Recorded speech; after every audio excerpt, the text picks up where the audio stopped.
काफ़ी सारे इन्वेस्टर का एक क्वेश्चन होता है कि डिविडेंड कब मिलेगा, म्यूचुअल फंड कंपनी में डिविडेंड कब मिलेगा। म्यूचुअल फंड स्कीम ने जिस कंपनी में पैसा लगाया था उस कंपनी ने डिविडेंड तो दे दिया, पर हमारे म्यूचुअल फंड डिविडेंड कब देंगे, तो इसको देखते हैं। सबसे पहले समझते हैं म्यूचुअल फंड का जितना भी स्कीम है ना, उसमें दो ऑप्शन होता है, दो बच्चे हैं हर स्कीम के, एक को बोलते हैं ग्रोथ, एक को बोलते हैं डिविडेंड। अब डिविडेंड में भी दो बच्चे हैं, डिविडेंड पे आउट, डिविडेंड जो मिला उसको वापस ले लेना है अकाउंट में, या डिविडेंड री इन्वेस्ट, स्कीम में ही वापस री इन्वेस्ट कर देना है। मतलब डिविडेंड अकाउंट में चाहिए या अकाउंट में नहीं चाहिए, वापस से फंड में री इन्वेस्ट कर देना है। तो डिविडेंड का दो ऑप्शन हो गया, डिविडेंड पे आउट, डिविडेंड री इन्वेस्ट। और पहला ऑप्शन है ग्रोथ। इसको ऐसे समझते हैं कि हमने बोला स्कीम, हर स्कीम के दो बच्चे होते हैं, तो ग्रोथ और डिविडेंड, डिविडेंड को मैंने बेटा माना और ग्रोथ ऑप्शन को बेटी माना, समझाने के लिए कि डिविडेंड जो भी पैसा बच्चे को देंगे वो हर महीने खर्चा कर देंगे, पॉकेट खर्च के लिए जो भी देते हैं आप वो खर्च हो जाता है। लेकिन बेटी को देते हैं तो वो संग्रह करके रखती है, बचा के रखती है, वो खर्च नहीं करती है। बेटा को जितना भी पैसा देते हैं वो खर्च कर देता है। तो ये हो गया डिविडेंड, मतलब उनके पास पैसा बचेगा ही नहीं, जो भी देंगे खर्च होते जाएगा। और ग्रोथ में पैसा बचते रहेगा, उनके पास एक्यूमुलेट हो जाएगा। इसको आगे देखते हैं क्या होता है। मान लेते हैं कि आपने 1 लाख रुपया इन्वेस्ट किया और वो बढ़ के 1,10,000 रुपया हो गया। अब डिविडेंड ऑप्शन अगर लिए हैं और 8,000 रुपया डिविडेंड आपको मिलता है, तो अब आपके अकाउंट में कितना पैसा बचेगा? 1,10,000 से 8,000 रुपया दे दिया गया, तो अब आपके अकाउंट में, आपके खाते में 1,02,000 बचेगा। जबकि जो व्यक्ति ग्रोथ ऑप्शन लिए हैं उनके खाते में 1,10,000 ही दिखेगा। इसको एक उदाहरण से समझते हैं कि निप्पॉन ग्रोथ फंड, जिसका नाम पहले रिलायंस ग्रोथ फंड हुआ करता था, 10 रुपया से शुरू हुआ था 95 से, आज कितना साल हो गया? लगभग 27 साल। 27 साल के बाद 10 रुपया का चीज़ 1798 रुपया है, मतलब लगभग 1800 रुपया है। और डिविडेंड ऑप्शन जो है उसके एक एनएवी का रेट है 66 रुपया। इसको समझते हैं दूसरे अर्थों में कि 10 रुपया से शुरू हुआ था, ये भी 10 रुपया से शुरू हुआ था, मतलब स्कीम तो एक ही था।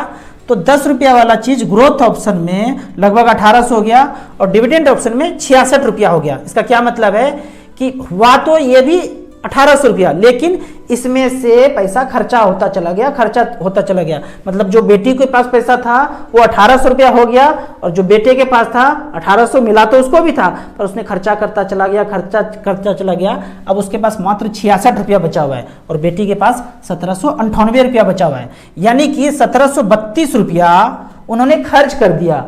इसका क्या मतलब है कि डिविडेंड जो मिला हमारे अकाउंट में जो आया, हम उसको खर्च कर दिए। और ये सिर्फ 10 रुपया का बात है। 10 रुपया जो 1995 में जमा किए थे उसमें से 1732 रुपया मिल चुका है, खर्च कर चुका है। और जिसने खर्च नहीं किया उसके पास लगभग 1800 रुपया है। वो मात्र 10 रुपया का बात है। 1000 रुपया, 1500, ये नहीं बोल रहा हूँ, 100 रुपया नहीं बोल रहा हूँ, 10 रुपया बोल रहा हूँ। 10 रुपया का वैल्यू आज लगभग 1800 रुपया है। इसी चीज को म्यूचुअल फंड में बोलते हैं wealth creation in long term. अगर वेल्थ क्रिएशन करना है तो म्यूचुअल फंड ही एक ऐसा जरिया है जहां 10 रुपया 1800 रुपया बन गया, वेल्थ क्रिएशन हो गया। सोचिए 1 लाख रुपया लगाया होता तो 1,80,00,000 होता। इसी को बोलते हैं वेल्थ क्रिएशन। अब मान लेते हैं कि म्यूचुअल फंड तो कहाँ पैसा लगाते हैं? कंपनी में लगाते हैं, शेयर में लगाते हैं। तो वहां से डिविडेंड मिला कुछ कंपनी से, मान लेते हैं 1 करोड़ रुपया डिविडेंड मिला। अब म्यूचुअल फंड के जो यूनिट होल्डर हैं वो 10 लाख हैं, तो क्या 10-10 रुपया करके डिविडेंड दे देंगे सबको?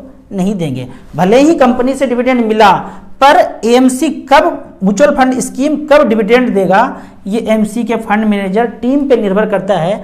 अगर सरप्लस पैसा है, नॉर्मली जो है डिविडेंड ईयरली दे दिया जाता है। अगर मार्केट कंडीशन ठीक ठाक है, सरप्लस पैसा है और मार्केट में इन्वेस्ट करने का अपॉर्चुनिटी इतना अच्छा नहीं दिख रहा है, तो लगभग ईयरली डिविडेंड दे दिया जाता है। पर अगर मार्केट डाउन है, बहुत ज़्यादा डाउन है, और किसी कंपनी से डिविडेंड मिल भी गया तो उससे रीपरचेज कर लेते हैं फंड मैनेजर एएमसी। तो कंपनियों के शेयर्स को रीपरचेज कर लेते हैं। उनको ऐसा लगता है कि इस गिरावट में अगर डिविडेंड पैसे दे देंगे तो ये अपॉर्चुनिटी है कि पैसा मार्केट में रीइन्वेस्ट कर दें, तो यूनिट होल्डर के लिए ज़्यादा अच्छा होगा।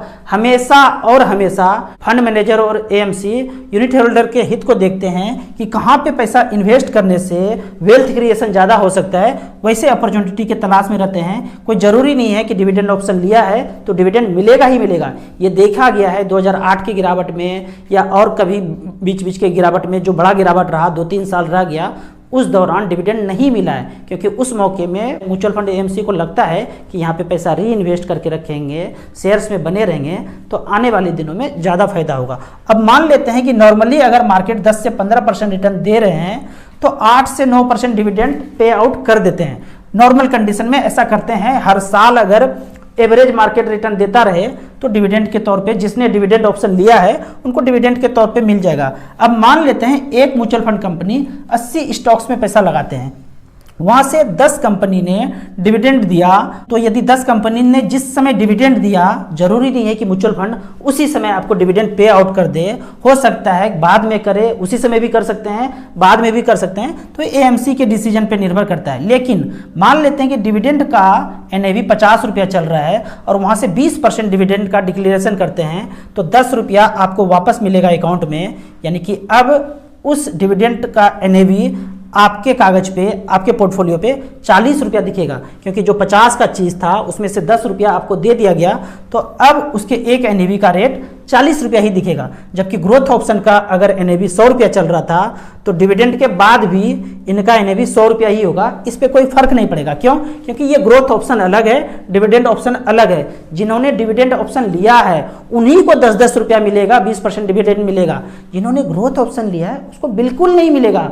ज़्यादातर क्वेरी डिविडेंड वाले इन्वेस्टर का ही होता है कि हमको डिविडेंड क्यों नहीं मिला। अरे भैया कैसे मिलेगा? आपने ग्रोथ ऑप्शन लेके रखा है, इसका मतलब है कि आपका पैसा एक्यूमुलेट होता रहे। जिन्होंने डिविडेंड ऑप्शन लिया है कि बीच बीच में हमें पैसा दे दो भाई खर्चा करने के लिए, उनको मिलेगा डिविडेंड। आपने वो ऑप्शन लिया ही नहीं, हमको चाहिए, हमको हर बीच बीच में पैसा चाहिए, तो ग्रोथ ऑप्शन से डिविडेंड ऑप्शन आप चेंज कर दीजिए। इसको दूसरे अर्थ में पैसे के रूप में समझते हैं कि मान लीजिए कि आपके पोर्टफोलियो पे 1 लाख रुपया दिख रहा है और 20% डिविडेंड डिक्लेयर किया तो 20,000 रुपया आपके अकाउंट में आ जाएगा, तो अब आपके पोर्टफोलियो पे 80,000 ही दिखेगा, जबकि ग्रोथ ऑप्शन वाले को 1 लाख था तो 1 लाख ही दिखेगा और डिविडेंड में 80,000 दिखेगा, क्योंकि 20,000 रुपया आपको वापस मिल गया।